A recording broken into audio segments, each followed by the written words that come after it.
Welcome to our little corner of the internet called the Mustache and The Beard.com. Have a little powder on my head. Okay. He's the mustache. I'm the beard. Yes. Two Grey Geeks. Wait. Or I'm the beard. He's the mustache. Two Grey Geeks. Go ahead. Keep changing. Two Grey Geeks, changing the world one post at a time. My name is Louis Matos, co-conspirator and co-contributor to the Mustache and the Beard. I'm the Mustache, and this is where we talk about genre, entertainment, geek culture, and fun times. And Joining me today... anything else that comes to mind. Joining me today is my buddy... Eliseo Figueroa, also known as the Mustache. No, the Beard, because he's the mustache. Correct. All right. Welcome. There are a couple of things we want to talk about. Today, as you could see in our title cards, today we're going to be doing our first Autopsy number 1, and it's our autopsy video. We're calling them autopsy videos, is where we take one property, we break it down. Well, what he said, if you heard our second video, you heard the Beard say, we dissect, and then we put it together again. And isn't that what an autopsy is? All right, so we're doing this over something that we saw. We're not actually performing an autopsy. So if you thought there was going to be blood, and I'm sorry to disappoint you. Yes. There might be a little bit of blood, though, when I tear you a new one. Oh, my God. All right. I quit. I'm leaving. All right. So, as you know, we saw Another Life, and we're going to be talking about Another Life. However, before we do that, we want to tell you a little bit about our rating system. Right. Go ahead, if you want to say something. About our rating system? We have a rating system. Holy mackerel. We have a rating system. It's called, you know how other rating systems that give you stars or it might be hearts? We're using geeks. So, what are our geeks? All right. You will see the geeks on the bottom of our show notes. A geek, well, we'll tell you what each geek is. Our highest rating is going to be 5 geeks. All right, 5 geeks means that it's a high recommendation. Oh no, it's a perfect, or as near perfect as you can possibly get. We're talking about Star Trek. Yeah, as near perfect as you can get. So if you can get close to Star Trek, you're a 5. Right, Star Trek as a whole. Number 4 geeks. 4 geeks is a high recommendation. That means that we think it's really, really good with some minor flaws. Right. All right? Now, 3 geeks is going to be a middle of the road, low recommendation. We like it, but there are some problems, and we'll communicate those caveats, and we'll say it would be better if. Right. This is what when you like it, but you realize that it's also flawed. So some people may really like it, and other people may really hate it. It's one of those things that's middle of the road. Would you say like Babylon 5? No, actually, I think Babylon 5 was a little higher. That would be a 4. Yeah, that would have been a 4. This is more like the original Battlestar Galactica, right? Not the new one, the original one. That some people loved it and other people really hated it. All right, then 2 geeks. 2 geeks is that it's bad, but not so bad that we would say completely avoid it. Right. We're talking bad in the sense of, I wouldn't watch it, but, I could see where some people might like it. Sometimes you get something that's bad, but somebody in it is good, and therefore you can't just write it off. For example, if you want to really go back, there's a movie called The Blob, which stars Steve McQueen. Okay, now I like that movie.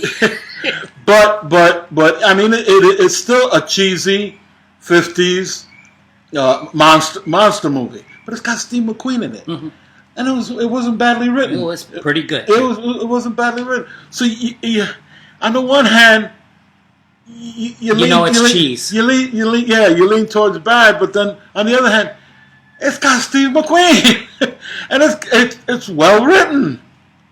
Killer Clowns from Outer Space. Yeah, something like that. Exactly. All right. Then we get to the one geek. Plan 9. Yes. Plan 9 from Outer Space. This is This will be a movie or a TV show or a book, depending upon what we're talking about. We're talking about something so bad that not only should every copy be burnt, but the people who put it together should be lined up against the wall and shot to prevent them from ever foisting something like that on us again. And we mean that in the most... Oh no, absolutely. I mean it with decent, with all and most loving. All my love. You should be dead with all my love. Okay. All right. So, without further ado, our feature review of Another Life, spoiler free. And if we get to spoilers, we'll say spoiler alert. I don't think that we should get to spoilers, but it might be possible because you're talking about 10 episodes. The whole first season. The whole first season. So, Junior, why don't you take us, or The Beard, why don't you take us to a little bit about the story itself? Well, first, I think we should say that this is a show that's on Netflix. Netflix. It's a Netflix show. Okay. So you can find it on Netflix. It's Another Life is a space opera. It's a sci-fi space opera. Space opera, Star Trek, Star Wars, Stargate, all that sort of thing. Filmed in Canada. And it's like what Netflix does. They give you the whole season in one shot because they expect you to binge watch, which is kind of what we did. So that's the background. The background for it. One of the big things was that attracted us was that the star was Katie Sackhoff from Battlestar Galactica. That was a big selling point for us to check this thing out. And they knew that. They totally. Oh yeah, they all of the trailers were. They milked it, baby. God bless them. They milked it. All right, this is created by Aaron Martin, is the producer and writer. He produced Degrassi: Next Generation, Slasher, which I've been meaning to watch.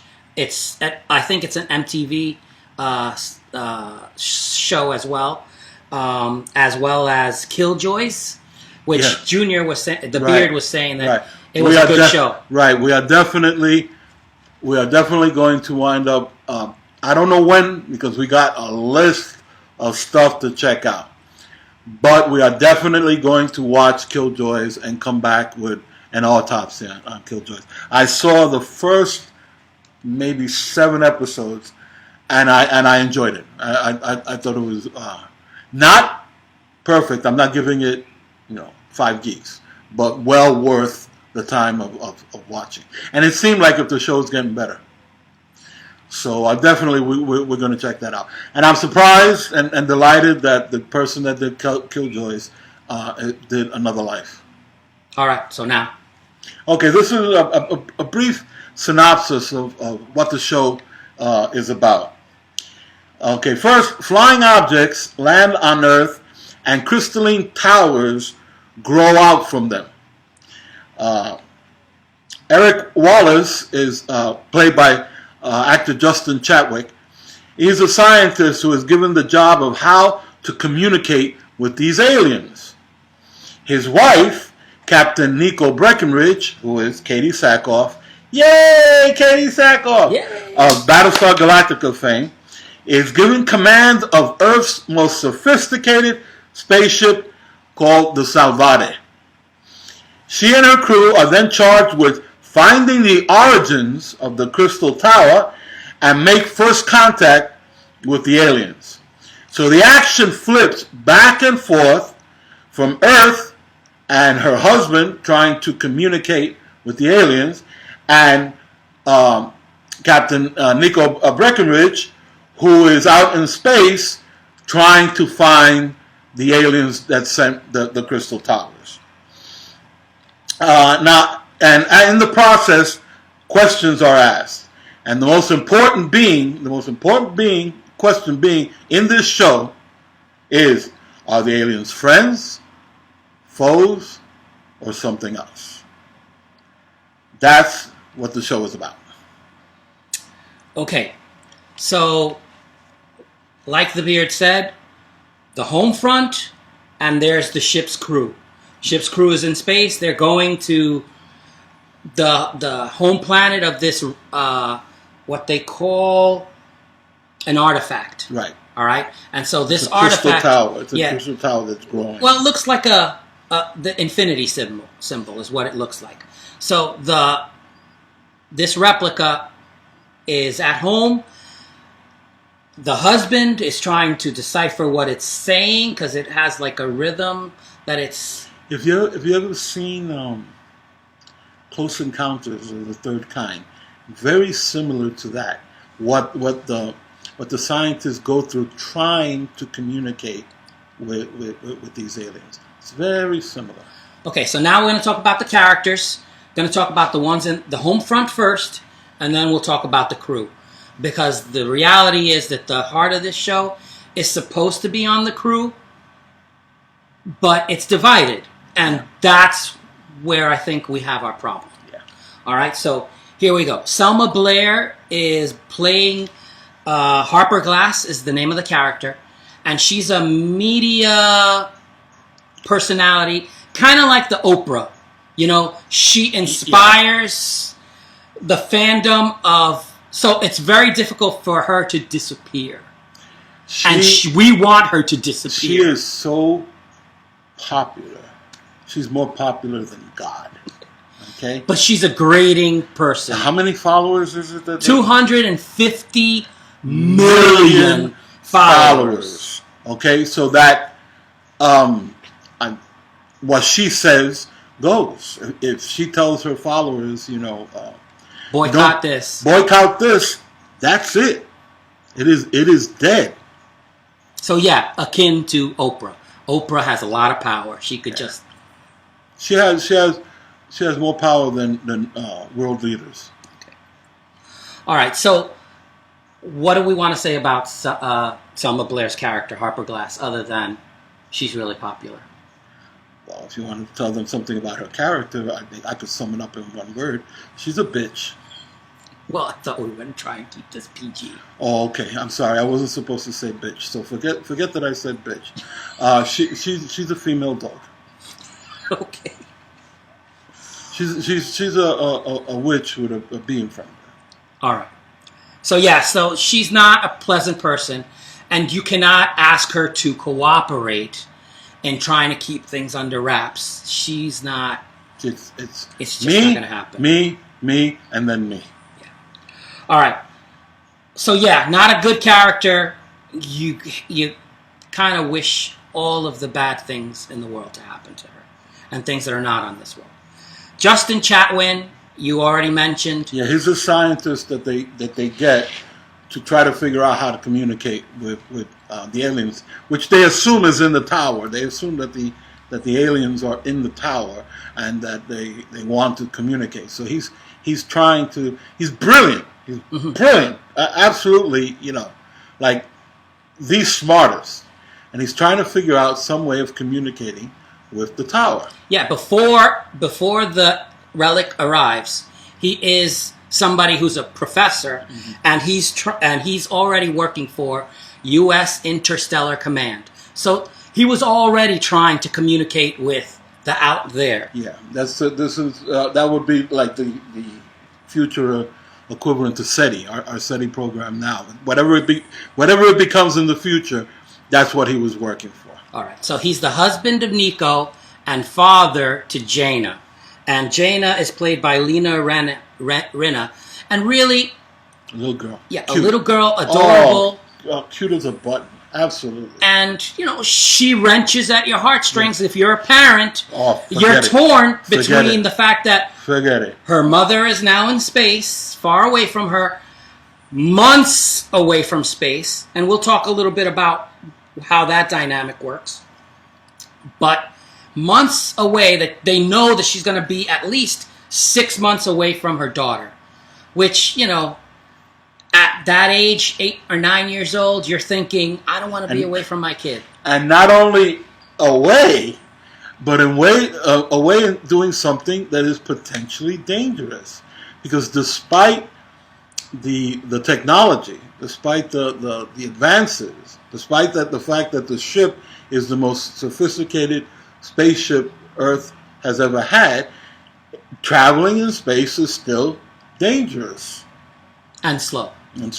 All right, so last person that is important on the home front, I want to say, is Barbara Williams, is the actress. She's General Blair Dubois, and she's the head of the USIC, which is the United States Interstellar Command.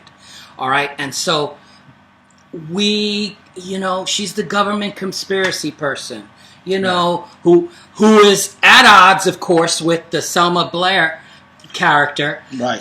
Because you have Selma Blair is a national security nightmare. She's media versus the government.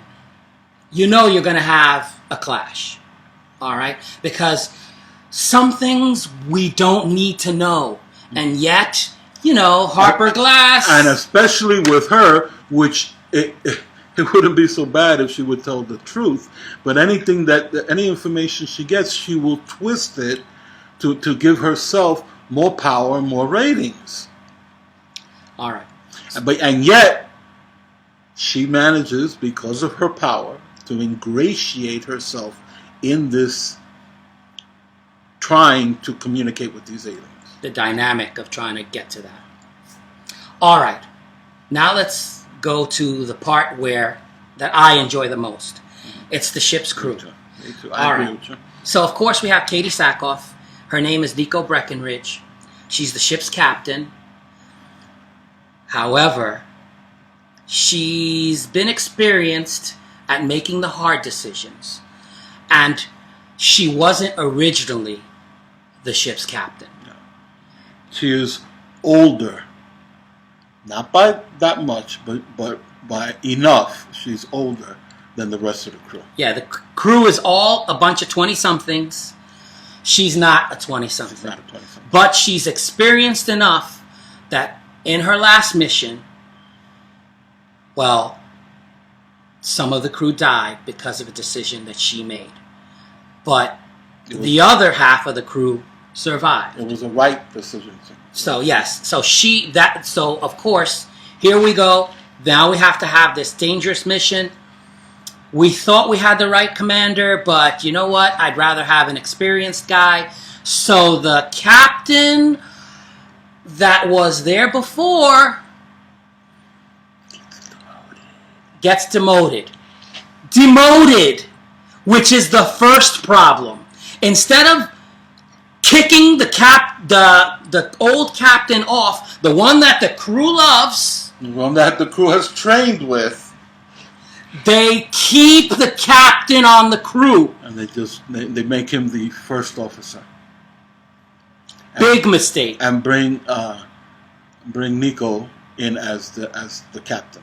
Sociologically speaking, this is a nightmare. I don't understand. These are supposed to be, astronauts, the most brilliant people on the Earth. Right. This is Earth's #1 spaceship, and it's supposed to be its #1 crew. Supposed to be.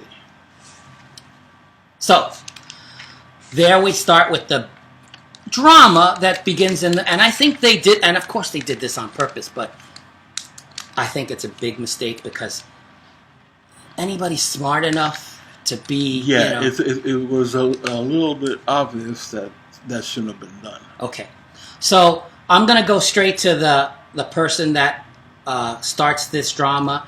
It's Ian Yerxa, who is played by Tyler Hoechlin. Tyler Hoechlin is Superman on Supergirl. On Supergirl, the guy who plays Superman on Supergirl.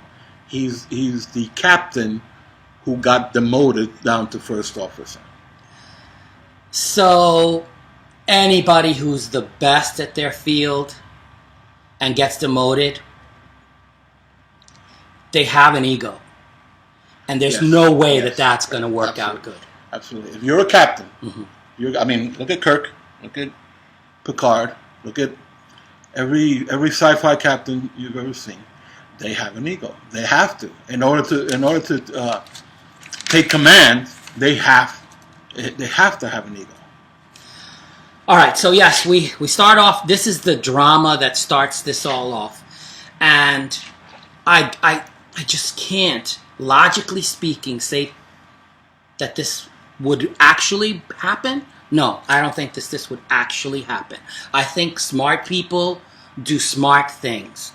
Do they occasionally do dumb things? Of course, but you know what? This is like beyond dumb. So dumb. Tell him what he does. He leads a mutiny. He tries to kill the captain. Yeah, so simply because he thinks he's better suited. First episode. The first episode. He tries to kill the captain for the reason of that he thinks he's better suited for command than her, and that she is going to make mistakes. Not that she has made any mistakes, but that she is going to make mistakes, and therefore he's going to eliminate her before she makes the mistake. Yeah, and the reality is that because she made that decision, and some people didn't agree with the decision that she made in the prior mission where 10 people died, but 10 survived. So, all right, I'm going to move on because I'm trying. Yeah, there's a lot more characters. We're going to try to avoid spoilers as well. All right, so, but like I said, that was in the first episode. I'm not giving you the results of this story, but, you know. But it affects the whole first season. Correct. Samuel Anderson is William. The holographic interface is AI on the Salvari. Really cool character. Yeah. Clearly, and you know, she asks him, like in the first episode, maybe 1 or 2 episodes, she goes, "Why you?" You know, and he goes, "Well, I was. We looked at all what you find attractive and what you find comforting, and what you work well with, and I'm the sum total of that. So yeah, so he's a holographic image. So he's not really there, but and it's like having the computer and then having like a picture of the computer. Yeah, but he has a personality. I have to admit, he's easily my favorite character in this show. And really, yeah, he's easily my favorite. It was Bernie, the cook. Yeah. No, that's my favorite relationship. Okay, we'll get to him. Yeah, I love these holographic artificial intelligence on these ships. Holly in Red Dwarf, Hal in 2001. I love these. The guys. Doctor in Voyager. In Voyager. I love these characters, and this guy, he does it. He does it for me. He really, he really. He's a fun personality. Kudos to the actor. He makes you like him. He really does. He makes you like him. All right, I'm going to move on to Blue Hunt. Blue Hunt is... And believe it or not, that's somebody's name. August Catani. August. August is the head engineer, and she's the youngest of the crew. So she is barely 20-something. All right? But yeah, so she's really smart in the engineering sense, but she's barely 20. So therefore, In other decisions, kind of questionable. Like interpersonal relationships. Oh my God. Yes, so she's the head of the engineers. And she doesn't behave like the boss. Yeah. We'll stop right there and we'll move on to other characters. But yeah, youngest, brilliant, adorable, but yeah. Libido. Yeah. And that's one of the things on this show, right? There's Yes. Because they're young, Yes. there's a lot of interpersonal relationships. Because it's Netflix, it's not a network show. Yeah. They can get away with more. There is an underlying sexual tension. in the show. All right. AJ Rivera is Bernie Martinez, who's the chef and the microbiologist. Spanish guy. Yeah. The heaviest guy Overweight. is the chef. I mean, come on. And he's not just the chef, but he's the microbiologist. Yeah, it is making him the cook is a little bit unimportant in comparison to the microbiology. The making the cook overweight. I mean, it's a little. It's I don't want to say racist, but it's a little easy. It's a little easy. Yeah, it's like I find it a little offensive. Not his being the microbiologist, and I actually find that the I love the character, but that he's the cook, and the cook is. And for a microbiologist, not the smartest card, not the highest card in the deck. I mean, but the guy plays his part well. With heart. Yes. I do love this guy. Me too. Me too. Absolutely. And it doesn't hurt that he speaks Spanish. Yes. It doesn't hurt that he's Hispanic. Okay, so Jake Abel is Sasha Harrison. He is the diplomatic liaison. He's supposed to be the person that's going to be communicating with the aliens on behalf of Earth. Yeah. The interesting thing about this character that he gets foisted on them. He didn't train with them. Yeah, he's not part of the crew. As a matter of fact, he's not a trained astronaut. He just got shoved in there. His father is Secretary of Defense. Is the Secretary of Defense. Which nobody knows. Nobody knows this because they don't know it until I don't even know if they ever find out. Right. But we know it because the Secretary of Defense makes an appearance on Earth. On Earth, yeah. On the home front. So he's basically useless. He's not supposed to come into play until they meet the aliens. So he's got nothing to do but ask questions. Now, from a storytelling point of view, that's not a bad idea because by his not knowing, every question he asks is actually a question that the audience wants to know. Like if somebody's turning that lever, why are you turning that lever? Well, I'm turning that lever because it does this. Oh, and then the rest of us in back home are like, oh, okay, now I know. Yeah. So from a storytelling point of view, that's not bad. But in terms of this crew's interaction, he's a disaster.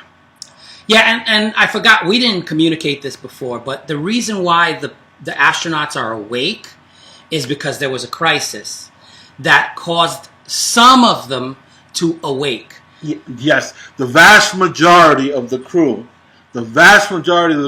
are in suspended animation.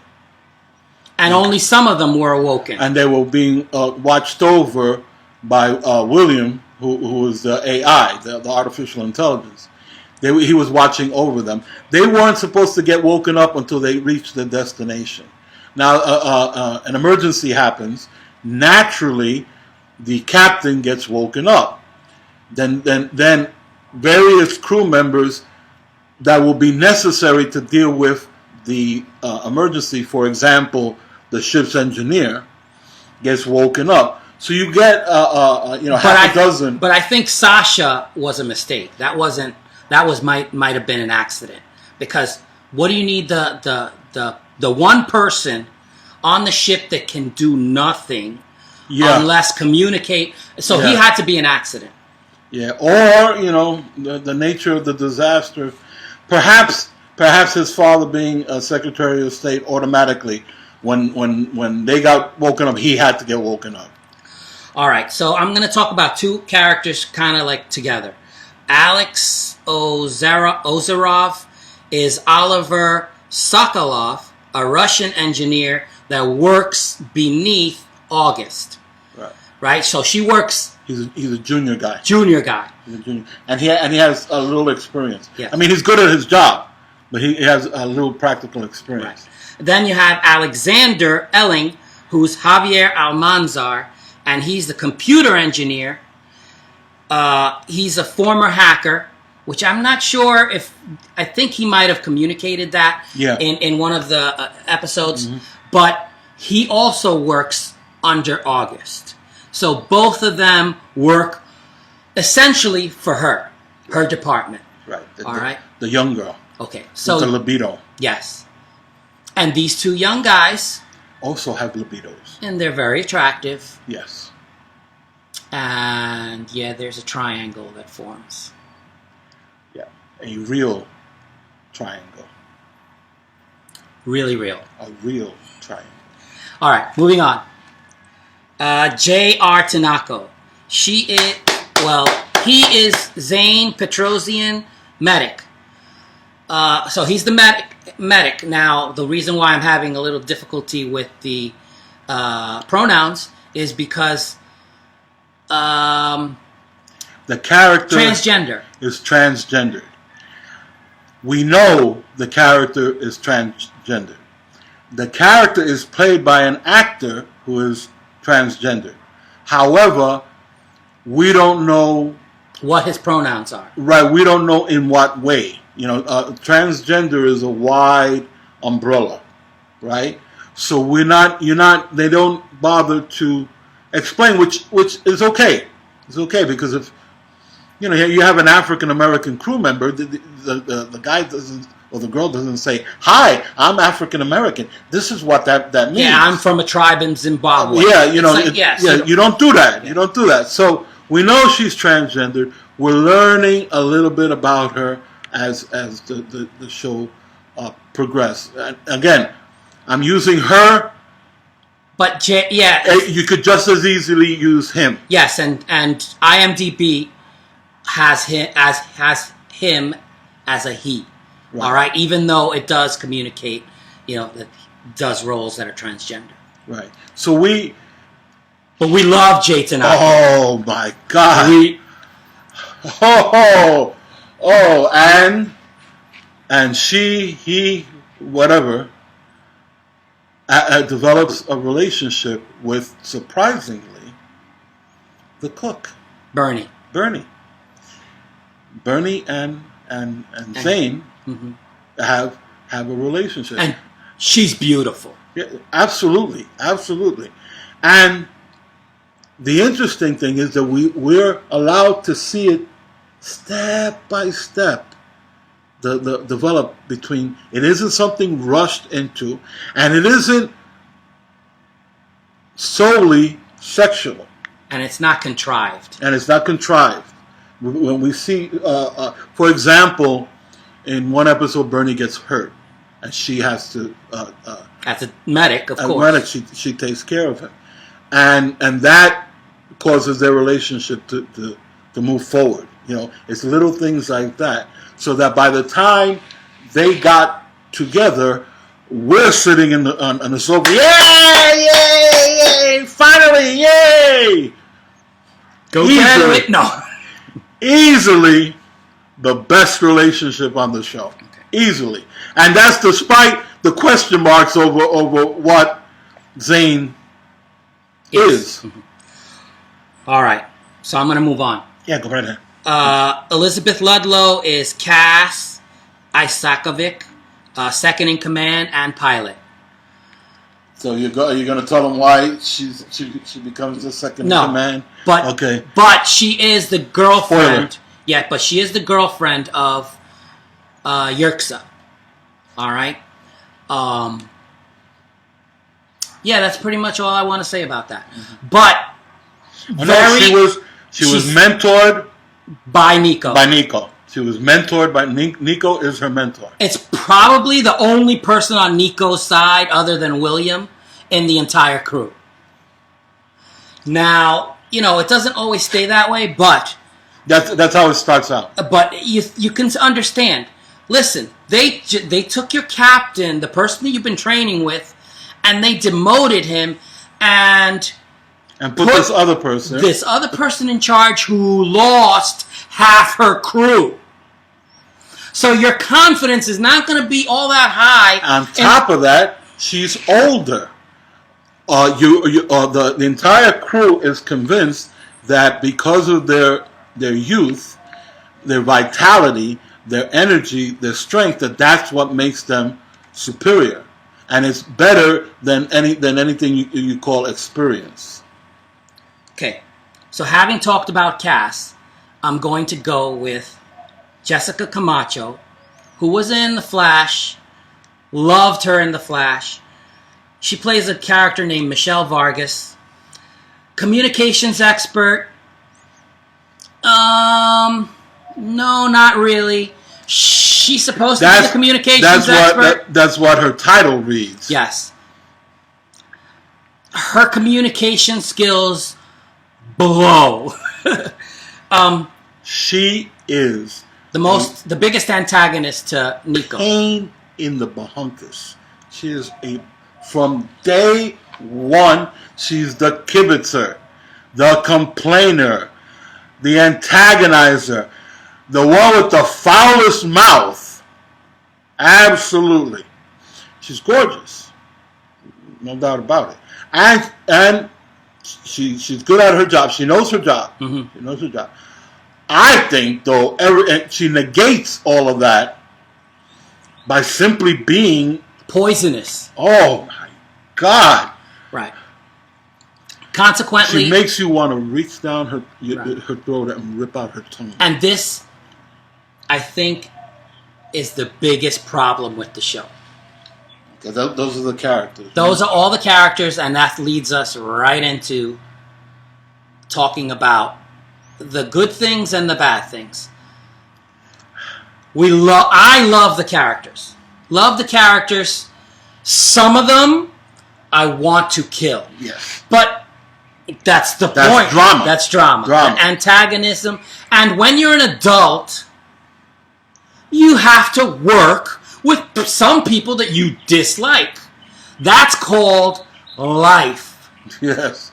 Yes. And these are, I get it that they're 20-somethings. But, oh my God, some of them are just... It's just that it strikes me, and I know it struck you too, that this is supposed to be the number one crew from Earth. The best crew on the best ship. And you wake these people up, and it's like, what the heck? How did you get on this ship? You can't get along with anybody. You can't keep your hands off anybody. You don't do anything worth a damn.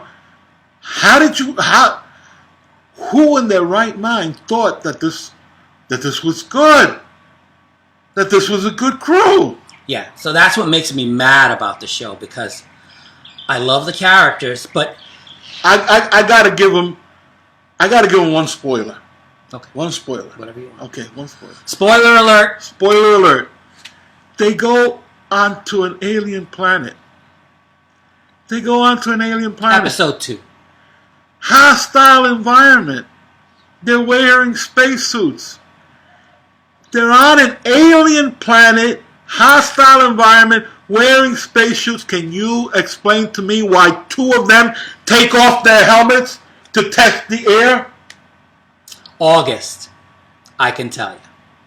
August. She takes off her helmet to test the air. Well, the thing is, if her space mask fogs up, but there should be a way to deal with that. That is other than to take it off and to clean it. Yeah, you take a Kleenex And from inside. No, but what happens is she has a monitor, that says, "Oh, there's enough oxygen that you can breathe." Yeah, but it doesn't say that there's no contaminants. There's no bacteria. There's no virus. It doesn't say any of that. All it says is that there's enough oxygen. She takes off her helmet. That's the second episode, and the two of us looked at each other and was like, "What? How do you know that it's okay to breathe?" I am not a trained astronaut. I know not to take off the damn helmet. Unbelievable. Maybe we're too much fanboys of science fiction that, that don't fly. That's nothing good is going to come of that. And the thing is, I'm not going to give you any of the other spoilers, but that's not the only time that they act stupid. So, August, again, I love the character. She's adorable. She's sweet. She's sexy. Okay. But, just, you want to shake her. It's like, oh. You want to grab her by the head. Sangana! All right. So, yeah, so this is one of the problems of the show. You have smart people acting dumb, but do people really do these dumb things? You're sitting there and you're like, did they fail a psychological exam to get on this ship? Did you have to fail the psychological exam to get on? Because, please.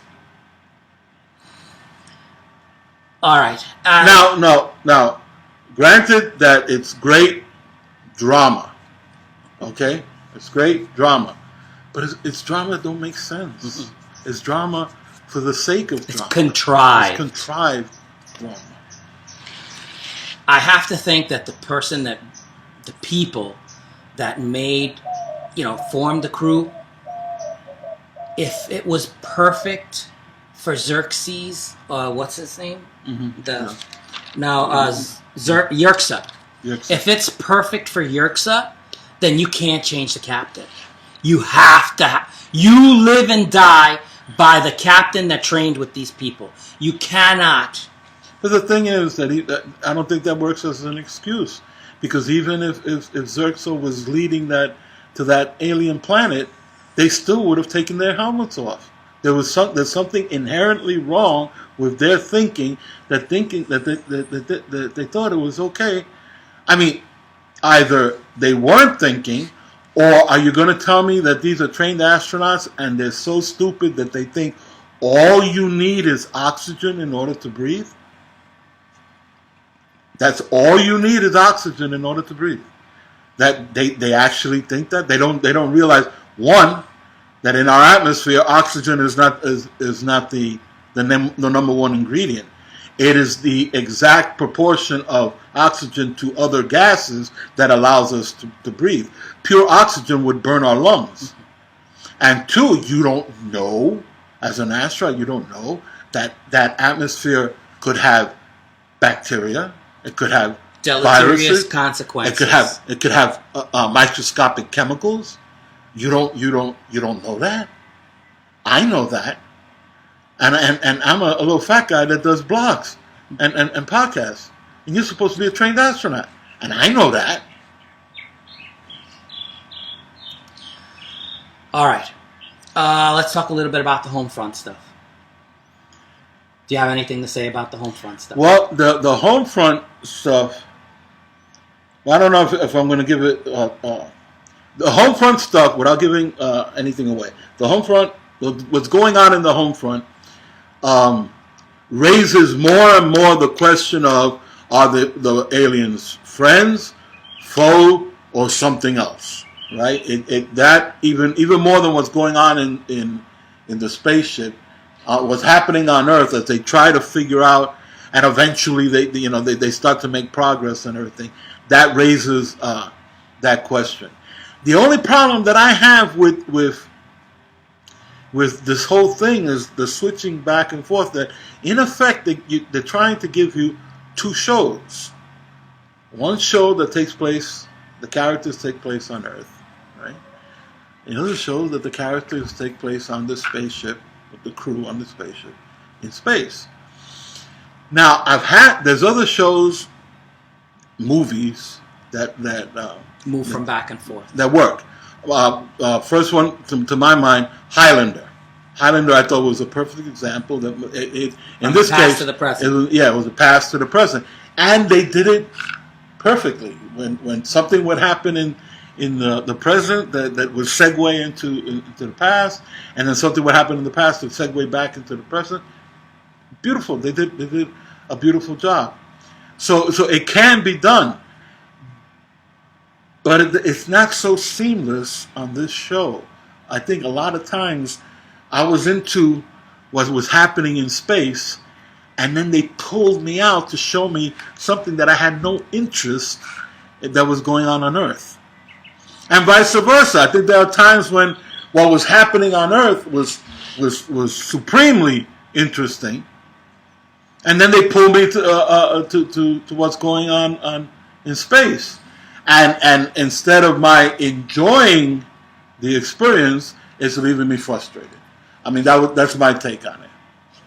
Yeah, I don't care too much for the stuff on the home front.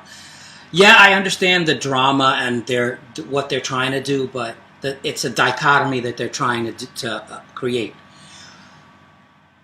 You know, Junior was saying that eventually they're going to come to the point where either, you know, the scientist at home, Eric, is going to say, you know, the aliens are our friends, and Nico is going to come to the point where she says the aliens are not our friends. And so in marriage, you're going to see that dichotomy. I think that's what's going to happen. And you're going to see that planet-wide, versus, you know. I think the husband and wife, I think the husband and wife are going to wind up becoming enemies if the story still continues. And then in microcosm, they're going to be representing the macrocosm. The macrocosm of that aliens versus humans. Humanity is going to get split down the middle. That's what I think is in the direction that it's headed. All right. If there are no further thoughts, then I think we should give our. Wait, no. Let me. Since we. So there are more thoughts. No. The one thing I want to say is that the fact is, this is only the first season, and Netflix has not yet decided whether they were going to renew the show or not. Now, this is no reflection on the show, because Netflix does this all the time. They wait until the last minute to decide whether to order another season. And then, even when they ordered the other season, they wait forever to show it. They ordered a second season in Lost in Space. They filmed the second season of Lost in Space. They have it in the can, and they have not put it out there. It's Netflix. Okay? So, does another life have life? We don't know. This could be, it could easily be it. It could be our autopsy could be for naught. For naught. The Netflix could choose not to renew it. In which case, that entire 10 episodes, the first season, is standalone. Or they could choose to renew it. In which case, we'll find out whether my theory is correct about the direction in which the show is headed. I just wanted to end with that. Okay. So now we're gonna give our rating. Yes. What do you give it? I have to say I love it. It must be that as I get older, I'm a lot more forgiving. I totally, really love this show. Mm-hmm. Honestly, I've gone back and watched it a second time. So despite all the flaws, the characterization, most of it is really good. I'm going to say that there's this one part that, despite the crew being extremely dysfunctional, yes, Nico gives an order to self-destruct. And they back her up. and they all back her up, line up to go self-destruct. Yeah, it was completely. It took us completely by surprise. Absolutely, Blew us away. Yeah, it left you with your hair standing on end. With goosebumps. It was the each person, to a man or to a woman, they stood up and they backed her up. Amazing, an amazing moment. Amazing moment. And that's like in the third episode, second episode, something like that. So it's early on, but it drives you nuts because you figure that that's a building moment. And, you know, they have a success. Like in the first or second episode, they have a great success. And caused by the captain. And she goes walking by. They're all high-fiving. All the kids are high-fiving each other. And she's not part of it. She's still an not outsider. part of it. She's still an outsider. And, you know, I think part of that is a flaw on her part. They were high-fiving everybody. And it was her plan. Yeah. So she walks right by everybody. And then everybody's all hugs and kisses and everything. And she just keeps moving. Keeps it moving. And it's a little, drives you a little nuts. Because it's like, that was your point. That was your chance. Yeah, don't take us wrong, because despite our complaints about how stupid some of the decisions that the characters make, as a crew, they do manage to pull together and they manage to succeed. They manage to move forward. Despite the insults and, you know, despite you're an idiot, but I'm going to go do what you say. Despite the infighting, despite the bad decisions that are made, despite their inability to get behind their captain, despite all these things, they somehow manage to move forward. So I'm not saying that they're the bad news bears, right? I'm just criticizing some of the things that happens as they, as a crew and the ship, makes progress. Yeah. Okay. So you're going to find out that I'm going to always try to be exempt from snark. All right, I'm going to try not to be snarky. While I'm Tony Snark. So in my reviews, I'm always going to try to look on the bright side and stuff like that. So having said that, even though there are some moments that are worthy of snark, my ultimate rating for this is 4 geeks. 4 geeks. You gave it 4 geeks. Mm-hmm. 4 out of 5. 4 out of 5. 4 out of 5 geeks. Okay. Now, we don't know what we have not talked about. We did not discuss this. We did not discuss this. There are things about this show that irritate me. Oh my God, do they irritate me? The stupidity of the decisions that some of them make. Love you, August. I love you, but oh my God, Mija. Oh, and now, I let me just leave it with. It is irritating. It is irritating. Under ordinary circumstances, I'd have given this show a 3, maybe a 2. Okay? Except there are certain things about this show that I really, really love. And I'm willing to forgive everything else because I really... the relationship between Zane and Bernie and those two characters and the actors that play those two characters, I love them. You love Michael too, you said. Right. Your favorite character. Yeah, and I love Michael. And you want to know something? Katie Sackhoff, holy mackerel. She proves that Battlestar Galactica was not a fluke. She can act. She is probably too good for this show. Okay? Let me tell you. Absolutely. Now, I can't stand the crap going on Earth, except for the little girl. Mm-hmm. The little girl, I would bring Jaina, absolutely. I would bring her home and adopt her in a second. Okay? Except for the little girl, I can't stand what's going on Earth.